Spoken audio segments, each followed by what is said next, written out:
की थी वो भी ज्ञान दिया। अब गरीबदास जी क्या कहते हैं, पुण्यात्माओं भगवान पहचानना पड़ेगा हमने, और जब तक हम परमात्मा को नहीं पहचानेंगे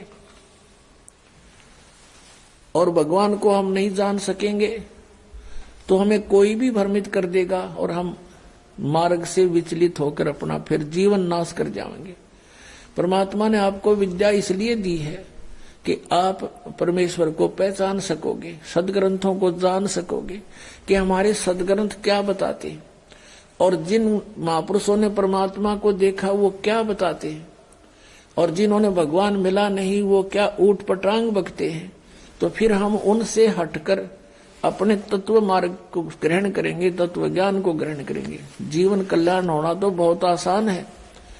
हमें ये विश्वास होना कि हु इज गॉड, परमात्मा कौन है और उसकी वे ऑफ वर्शिप क्या है, यथार्थ वो कहाँ प्रमाण है।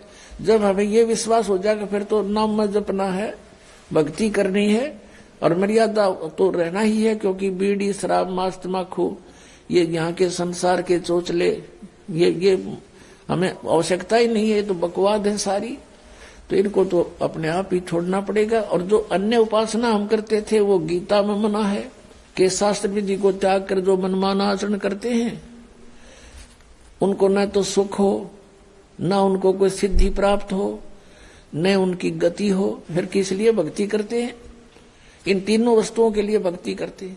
तो श्री गीता जी में ना तो कितना तीर्थ पर जान का संकेत, आदेश, प्रावधान, और न हरे कृष्ण हरे राम राधे राधे मिला श्याम, ये कोई मंत्र नहीं। तो ये जो साधना, ये मंत्र, ये सब व्यर्थ है। श्राद्ध निकालना गीता मना कर रखा। 9वें अध्याय के 25वें श्लोक में कहा कि अर्जुन भूत पूजने वाले भूत बनेंगे। ये श्राद्ध निकालना, अस्थि उठाना, जल प्रवाह करके आना, ये सारे जो है ना भूत पूजा है। श्राद्ध निकालना, फिर 13वीं करना, ये सारी भूत पूजाएं हैं। मरने के बाद जो पूजा की जाती है भूत पूजाएं कहलाती है। तो इसमें लिखा है कि जो भूत पूजेंगे भूत बनेंगे, देव पूजेंगे देवताओं के पास जाएंगे, उनके नौकर लग के वहां धक्के खाओगे, उनके लोक में चले जाएंगे, और मेरी भक्ति करने वाला मुझे प्राप्त होगा। तो कहने का भाव ये है कि गीता जी में श्राद्धों को मना किया है, तीर्थ व्रतों का उसमें कति उल्लेख नहीं, बल्कि 6 अध्याय के 16वें श्लोक में व्रत करने वालों के लिए भी मना किया है।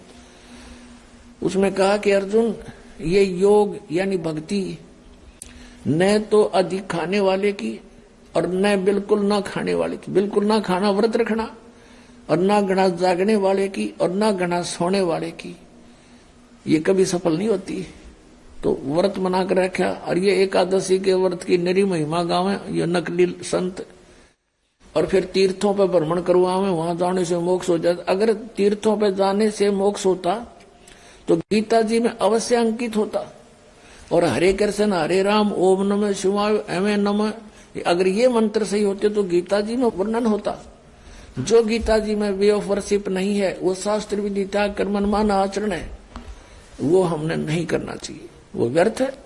फिर भगवान को पाना बहुत आसान। गीता जी में कहा कि मेरी भक्ति करनी है तो ओम इति एकाक्षरम ब्रह्म व्यवहार मामनु समरण ये पर्याति तदंदेहम सयाति परमाम गति। 8वें अध्याय के 13वें श्लोक। मुझ ब्रह्म का केवल एक ओम मंत्र है, नथिंग एल्स। अंतिम सांस तक भक्ति करता हुआ जो शरीर छोड़कर जाता है सो याति परमाम गति, वो मेरे यानी ब्रह्म से मिलने वाली जो परम गति है उसको प्राप्त होता है। कहाँ ब्रह्म लोक में चला जाता है।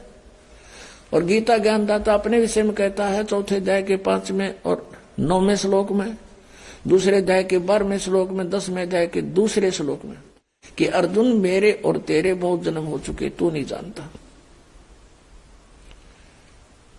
इसे सिद्ध हो गया कि गीता ज्ञानदाता भी नाशवान है, जन्म मृत्यु होती है, तो इसके उपासक भी इस दीर्घ रोग से ग्रस्त रहेंगे, परम शांति हो ही नहीं सकती जब तक जन्म मृत्यु है।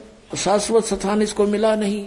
तो 18वें अध्याय के 62वें श्लोक में इसलिए कहा कि तू सर्वभाव से उस परमेश्वर की शरण में जा, उसकी कृपा से ही तू परम शांति को और सनातन परम धाम को प्राप्त होगा। अब सनातन परम धाम जो सदा रहने वाला सतलोक को चला जाएगा, वहां परम शांति होगी। 8वें अध्याय के 5 और 7 श्लोक में कहता अर्जुन तो मेरी भक्ति कर मुझे प्राप्त होगा, पर युद्ध करना पड़ेगा, युद्ध भी कर।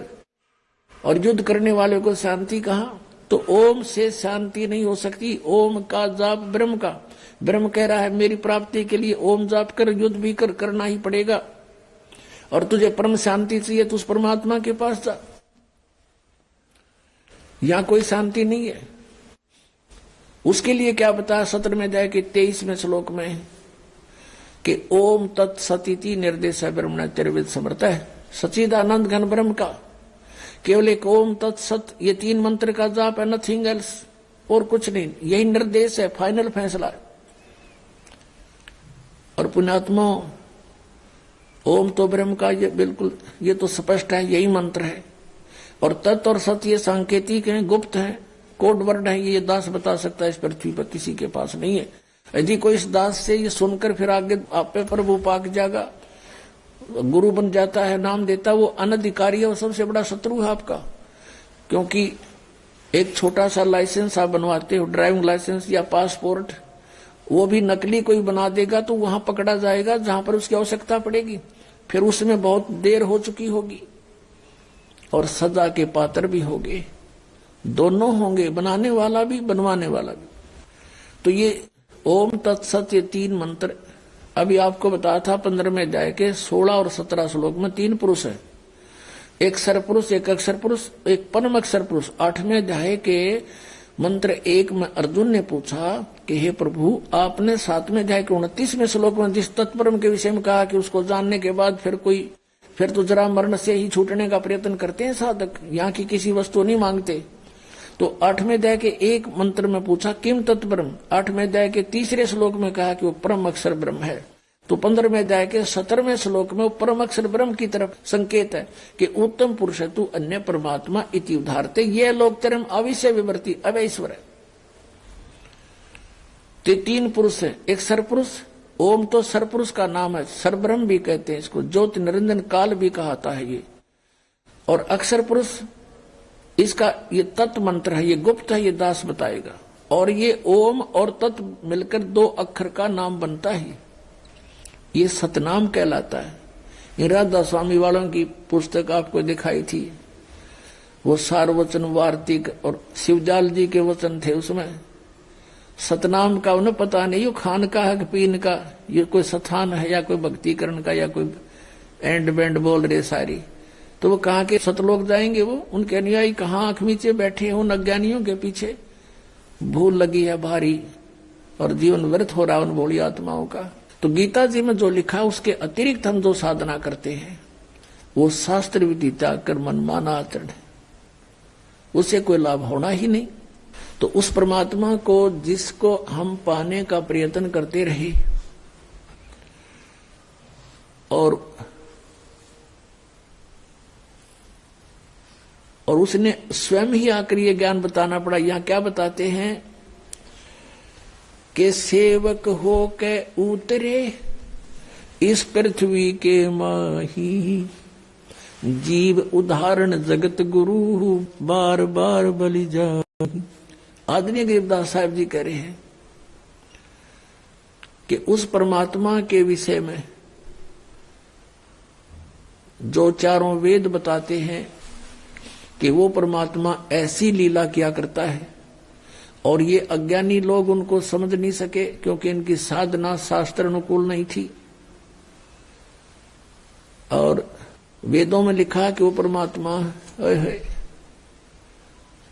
सतलोक से चलकर आता है और कवियों की तरह आचरण करता है और निराकार की तरह है वो, इनको निराकार निराकार कहने वाले। तो वेदों में जो ज्ञान है वो परमात्मा की महिमा लिखी हुई है और उन वेदों में लिखी वर्णित जो व्याख्यान है उनके ऊपर कबीर देव, कबीर साहब, काशी वाले, बनारस वाले ये ही खरे उतरते हैं। तो यही हमारे भगवान है। तो परमात्मा पाने में जरा सी भी देर नहीं होगी जब हमें ये विश्वास हो जाएगा कि ये परमात्मा है। सब वेद गवाही देते हैं, आंखों देखा संत गवाही देते हैं और ये है way of worship, nothing else. फिर हमारे पास शेष बचेगा क्या? शंका जो है इस जीव की सबसे बड़ी शत्रु है और जब तक शंका समाप्त नहीं होंगी भक्ति हम कर नहीं सकते, क्योंकि करते रहेंगे लेकिन बीच में कोई ना कोई आके आपको डिस्टर्ब कर सकता है कि ऐसा नहीं है, ये तो ऐसा है भगवान। आप जब शंका रहित नहीं हो तो उसकी मान लोगे। ऐसे हम अभी तक इन नकलियों के पीछे लगे रहे। किसी ने जरा सा कोई भिन्न सा ज्ञान सुनाया, उसको छोड़ उसके पीछे, उसने जरा सा कुछ भिन्न ज्ञान सुनाया उसके पीछे, और अपना जीवन नष्ट कर गए, क्योंकि इनको कोई ज्ञान नहीं था इन ऋषि महर्षियों को। अब परमात्मा पाने के लिए ये पता होना चाहिए कि हमारा कौन भगवान है और कहाँ प्रमाण है। अब ये सैकड़ों प्रमाण दास ने दे दिए। जिन महापुरुषों ने भगवान मिले उनने यही नाम जपे, 2 अक्षर का सतनाम, एक ओम, एक ये तत् गुप्त है। जिनको मिल चुका है वो मंत्र, उनको पता है सतनाम में दूसरा मंत्र कौन सा है। ये है 2 अक्षर का मंत्र और ये सतनाम है। राधा स्वामी वालों को सतनाम का कह का भी नहीं पता, ये कहाँ मोक्ष होगा। इसी कारण से शिवदयाल जी प्रेत बने और अपनी शिष्या